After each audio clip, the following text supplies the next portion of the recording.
ചിലപ്പോഴൊക്കെ നമുക്ക് തോന്നിപ്പോവാറില്ലേ, ഇതെന്താ എനിക്ക് മാത്രം ഇത്ര പരീക്ഷണങ്ങൾ, ഇതിന് മാത്രം ഞാൻ എന്ത് തെറ്റാ ചെയ്തത്? ഇങ്ങനെ ഒരു പ്രതിസന്ധി വരുമ്പോഴേക്കും നമ്മൾ ടോട്ടൽ ഡെസ്പാവും അല്ലേ. ഏറ്റവും വലിയ പ്രതിസന്ധിയിലൂടെയാണ് ഇപ്പോൾ നമ്മൾ കടന്നു പോകുന്നത് എങ്കിൽ ഒന്ന് ആലോചിക്കാം, ഇതാണ് നാളത്തെ നമ്മളെ ഏറ്റവും വലിയ ശക്തി എന്നുള്ളത്. പ്രതിസന്ധികളും പരീക്ഷണങ്ങളും ഒക്കെ നമ്മളെ തളർത്താൻ വേണ്ടിയിട്ടുള്ളതല്ല, നമ്മളെ ബോൾഡാക്കാൻ വേണ്ടിയിട്ടുള്ളതാണ്.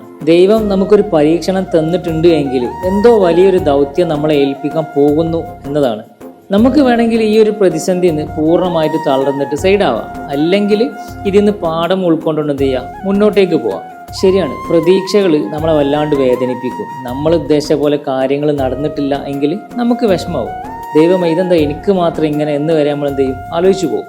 ഒന്ന് ആലോചിച്ചാൽ മതി, നമുക്ക് താങ്ങാവുന്ന പരീക്ഷണങ്ങൾ മാത്രമേ ദൈവം നമുക്ക് തരുള്ളൂ.